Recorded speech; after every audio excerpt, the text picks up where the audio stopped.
ఏం జరుగుతోంది బీజేపీలో?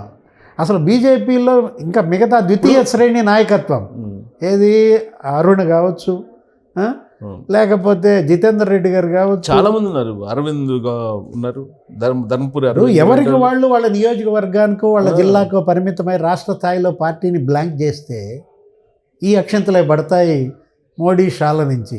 కానీ అర్థం కానిటువంటి అంశం ఏంటంటే, తీరా ఎలక్షన్స్ ఉన్నాయని ఆల్ ఆఫ్ సడన్గా బండి సంజయ్ని అసలు ఆ పార్టీ అధ్యక్ష బాధ్యతల నుంచి పక్కన పెట్టేయటం అనేది అసలు ఇప్పటికి కూడా మిరాకిల్, అది పొలిటికల్ మిరాకిల్ లాగా ఉండిపోయింది. మూల్యం చెల్లించింది కదా, మూల్యం చెల్లించుకునే సిద్ధపడే మార్చారని కదా ఒక అన్ని తప్పటడుగులు. ఏది అక్కడే ఆరోపణలు, ఫిక్సింగ్, ఏది బీఆర్ఎస్తో కుమ్మక్కయ్యారు. ఇప్పటికీ బీజేపీ కేంద్ర పెద్దలకి కేసీఆర్ పట్ల సాఫ్ట్ కార్నరే ఉందా? ఇప్పుడు అనిపిస్తోంది అదే. ఏది బీజేపీ ఈ సంవత్సర కాలంలో తెలంగాణలో చేసిన మొక్కుబడి కార్యక్రమాలు బీఆర్ఎస్కి మనం అనుకున్నది అదే కదా. మీరు వెనక్కి వెళ్ళడం ద్వారా బీజేపీ ఇవాళ బీఆర్ఎస్కి ప్లేస్ కల్పిస్తోందా అన్న విమర్శ ఎదుర్కోవటం.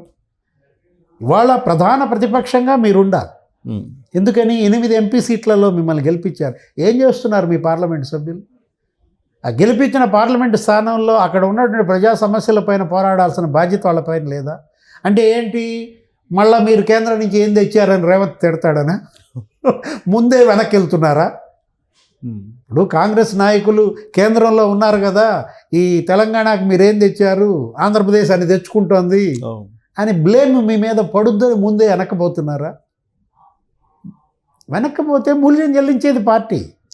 ప్రజలు ఇవాళ మనం అనుకున్నది అదే. మంచి ఈక్వేషన్ ఉంది. 10 ఏళ్ళు తెచ్చిన వాళ్ళకి పుల్నోట్ల తలబెట్టిన వాళ్ళకి ఇచ్చాము, 5 ఏళ్ళు ఇచ్చినమ్మకి ఇచ్చాము, సోనియమ్మకి చూశారు. 5 ఏళ్ళు చిన్నమ్మ పార్టీ మరి మోడీ పార్టీకి ఇద్దామనుకుంటే వెనక్కిపోతుండ్రి. ఇదే స్లోగన్ రేపు ఎలక్షన్లో వినిపిస్తారేమో, సేమ్ స్లోగన్. కరెక్టే. అప్పటికి మరి చేతులు గాలినాక ఆకులు పట్టుకుంటే మీరు వాళ్ళు తలుపు తీసేటప్పుడు వాళ్ళ గుమ్మం ముందు ఉండాలి, కానీ తలుపు మూసేసి నాకు వెళ్ళి కొడితే. కానీ రేవంత్ రెడ్డి గారు అది కాదుగా చెప్తుంది. అసలు బీఆర్ఎస్ పార్టీ బీజేపీలో విలీనం అవుతుంది. గవర్నర్గా రేవంత్ రెడ్డి, కేంద్ర మంత్రిగా కేటీఆర్, రాజ్యసభ సభ్యులుగా కవిత అయిన పదవులు పంచాడు కదా. అది అనుకున్నాం. ఏది కవిత అరెస్టు, కవిత బెయిల్పై విడుదల వెంటనే వచ్చినటువంటి వార్తలు. ఇవాళ బెయిల్పై విడుదలై కూడా చాలా కాలం నడుస్తోంది. కవిత తన ఇంటికే పరిమితమైనటువంటి పరిస్థితుల్లో కేసీఆర్ బయటికి రాని దీంట్లో ఇవాళ వీళ్ళు ఎవరు, కేటీఆర్, హరీష్ రావు పార్టీని నడుపుతున్నది. కేటీఆర్ అరెస్ట్ అన్నారు. ఏది అరెస్ట్? ఏది సేమ్ బండి సంజయ్ ఏ విధంగా అయితే కవిత అరెస్ట్ అని వెనక్కిపోయారు, అట్లా ఇప్పుడు రేవంత్ రెడ్డి కూడా వెనక్కిపోతున్నాడా? ఒకవేళ వెనక్కిపోతే కాంగ్రెస్కి మైనస్ అవుతుందా కదా. మరి ఎందుకంటే ఉడతూపులు అనవసరం. ప్రజలు దేన్నైనా చూస్తారంటే గట్టి చర్యలనే కోరుకుంటారు. అవినీతి ఆరోపణలు చేసి గుడ్డగాల్చి ముఖాన్ని వేయటం కాదు కదా. కళాశ్వరం అవినీతి అన్నారు. ఇవాళ ఆయన పీసీ ఘోష్ ఆయన కమిషన్ ఎంక్వైరీ జరుగుతోంది. అసలు రేపొద్దున ఎప్పుడో కేసీఆర్ని పిలుస్తారంటున్నారు. ఇప్పుడు ఇంజనీర్లు, చీఫ్ ఇంజనీర్ అందరూ అయిపోయిన దాంట్లో 1వ దశ, 2వ దశ, ఇవాళ 3వ దశ విచారణ జరుగుతోంది. ఏంటి దానివల్ల? సంవత్సరంలో కమిషన్ వేసి కాళేశ్వరం అవినీతిలో మీరు తేల్చిన నిగ్గేంటో ఇవాళ చెప్పాలి. మిషన్ కాకతీయమైన ఆరోపణలు చేశారు. ఏమైంది అది? ఆ అవినీతి కుంభకోణాలు ఇప్పుడు అనేక ఆరోపణలు చేసిన నేపథ్యంలో ఇప్పుడు వీటన్నిటికీ విశ్లేషించుకోవాలి. పవర్ పర్చేజ్ మీద కూడా కమిషన్ వేశారుగా. భద్రాద్రి పవర్ ప్లాంట్ కానీ, యాదాద్రి పవర్ ప్లాంట్ కానీ, అది దగ్గర ఏంటి, ఆ 2 పవర్ ప్లాంట్లలోనే 50,000 కోట్ల ఆరోపణలు చేశారు. ఛత్తీస్గఢ్ ఒప్పందాల మీద చేసుకున్నారు. అది అసలు మరీ పెద్ద కేసు. ఏది దానిపైన కూడా వేశారు. ఏంటి, ఆ ఛత్తీస్గఢ్ ఆ కొనుగోళ్ల పైన కూడా కమిటీ. ఇప్పుడు ఇదంతా 1 year అవుతుంది. సంవత్సరం అయినా కూడా ఏది కొలిక్కి రాకపోతే, అటు అవినీతి ఆరోపణలపైన చేసిన విచారణలు కానీ ఇప్పటికీ ప్రజల్లో అస్పష్టతే ఉంటే ఏం జరుగుద్ది? ఇదంతా ఒకటిదే. వీళ్ళేదో రాజకీయ విమర్శలే చేశారు తప్ప ఇవి వాస్తవిక విమర్శలు కాదంటూ అసలు మనిషి బయటకు వచ్చాడు అనుకోండి, రేపొద్దున ఆయనే నిలదీశాడు అనుకోండి, రేపు అసెంబ్లీకే ఆయన వస్తాడేమో. రమ్మంటున్నాడు రేవంత్ రెడ్డి, రా తెలుసుకుందాం అంటున్నాడు. ఈ మధ్య కూడా ఖాళీ చేస్తున్నాడేమో అనుకున్నాం. 12 మంది ఎమ్మెల్యేలను లాగేసుకున్నాడు. ఇప్పుడు 38 మంది ఏమున్న దాంట్లో 12 మంది పోయిన దాంట్లో ప్రతిపక్ష నాయకుడు హోదా ఇంకా ఇప్పటికీ ఆయనకు ఉంది. మరి మిగతా వాళ్ళని ఖాళీ చేపిస్తున్నాడా లేదా? వలసలకి ఇక అడ్డుకట్ట పడిందా? ఎందుకు మధ్యలో వలసలు ఆగిపోయాయి? కరెక్ట్గా ఈ పాయింట్ దగ్గరే కేటీఆర్ గారు ఒక ఆరోపణ చేస్తున్నారు.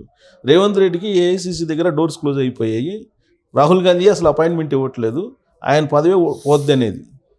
అది ఎంతవరకు మనం విశ్వసించవచ్చు? అంటే ఇవ్వాల్సినంత ప్రాధాన్యత ఇచ్చాడు. ఇవాళ రాహుల్ గాంధీ, ప్రియాంక ఇద్దరికీ కూడా రేవంత్ రెడ్డితో, ఎందుకంటే ఒక రాష్ట్ర ముఖ్యమంత్రిగా గతంలో రేవంత్ రెడ్డి కాంగ్రెస్ పార్టీ చీఫ్, ఆ వెసులుబాటే అతనికి ఉండేది. ఇప్పుడేంటి, ఒక రాష్ట్ర ముఖ్యమంత్రి, అతనేంటి ఒక ప్రధాన వనరు, ఏది అంటే ఆదాయ వనరో లేకపోతే ఆర్థిక వనరో లేకపోతే రాజకీయ వనరో, అన్ని రకాల వనరుల్లో ఇవాళ కాంగ్రెస్ పార్టీకి ఆశ.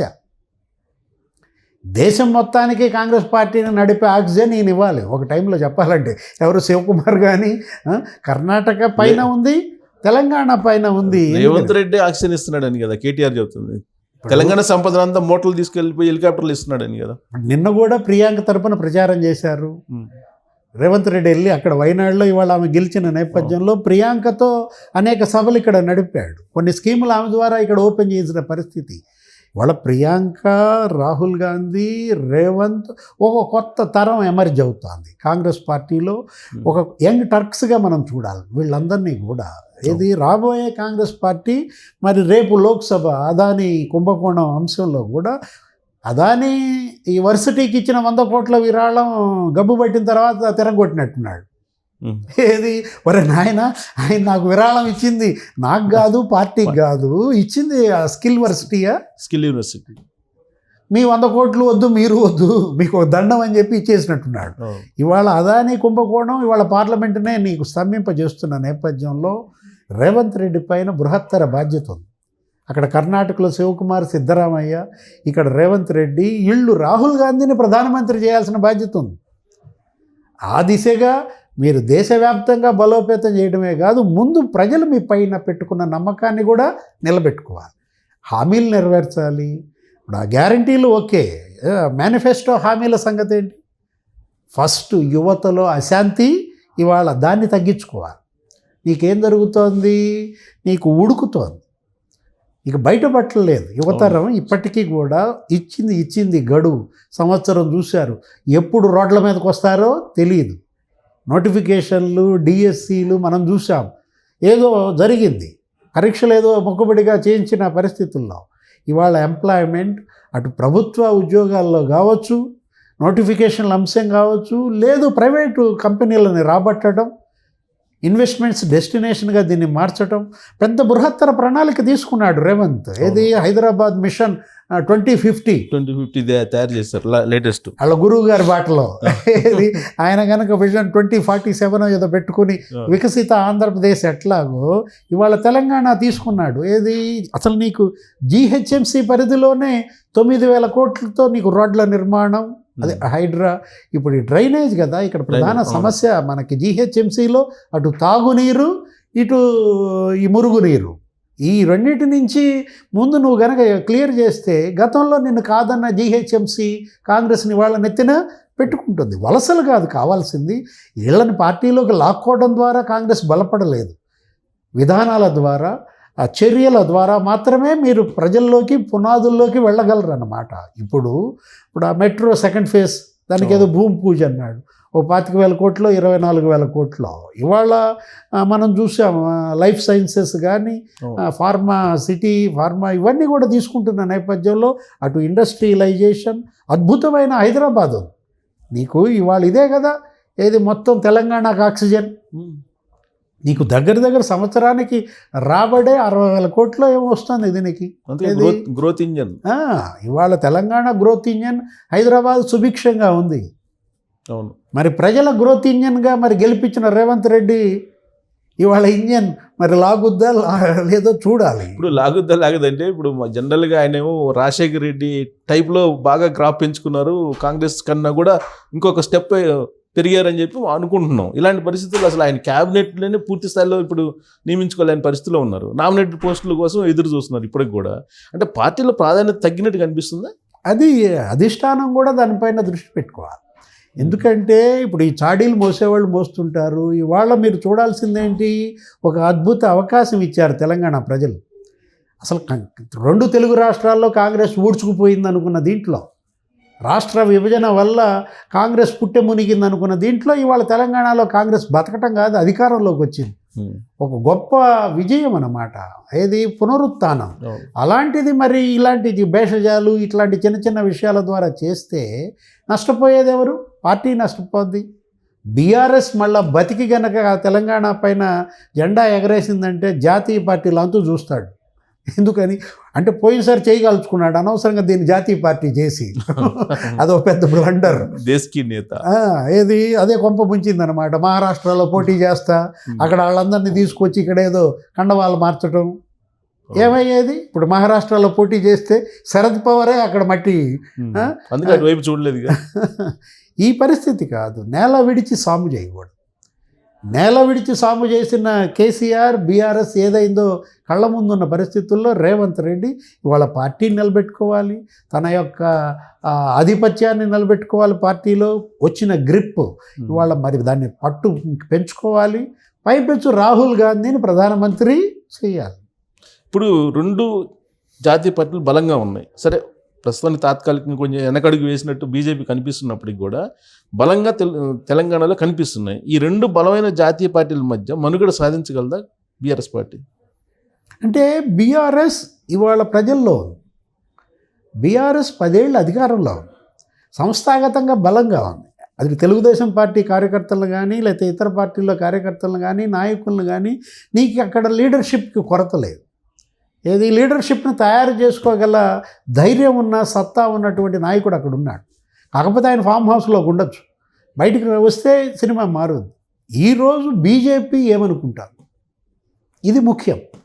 జాతీయ పార్టీగా బీజేపీ ఇవాళ తెలంగాణ పైన జెండా ఎగరాయాలనుకుంటుందా, లేదు కేసీఆర్ ద్వారా అధికారాన్ని పంచుకోవాలనుకుంటుందా? మీ అబ్జర్వేషన్ ఏమనిపిస్తుంది? ప్రజలు ఇచ్చిన అవకాశాన్ని కూడా వాళ్ళు సద్వినియోగం చేసుకోకపోతే పార్లమెంట్లో 8 సీట్లు మీకు వచ్చాయంటే అర్థం 8 ఏళ్ళు, 56 అసెంబ్లీ సీట్లలో వీళ్ళు బలంగా ఉన్నట్లు లెక్క. ఇంకా 8 అసెంబ్లీ స్థానాల్లో అసలు ఆల్రెడీ ఉన్నారు. అంటే మీరు ఆల్రెడీ ఉన్న 117 120 స్థానాలు కదా ఇక్కడ అసెంబ్లీ తెలంగాణ 119 దాంట్లో సగం పైగా మీరు ఉన్నప్పుడు మీరు పూర్తిగా విస్తృతమయ్యే అవకాశం చూసుకోకుండా ఎక్కడ బీజేపీ యువతరం వైపు బీజేపీ ఏమన్నా కార్యక్రమాలు చేపట్టిందా?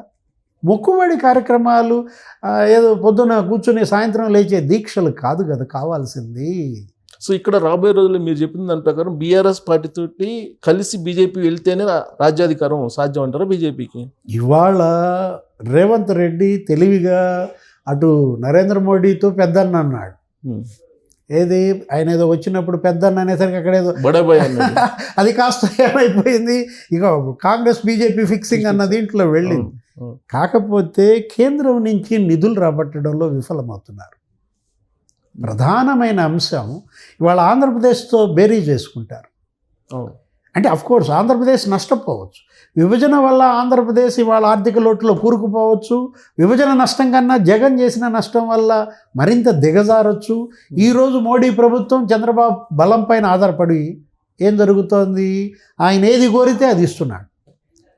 ఇప్పుడు రేవంత్ రెడ్డి కేంద్రం నుంచి ఎందుకు రాబట్టలేకపోతున్నాడు, ఆ స్థాయిలో నిధులు ఎందుకు తెచ్చుకోలేకపోతున్నాడు, పోనీ ఎందుకు తిరగబడలేకపోతున్నాడు?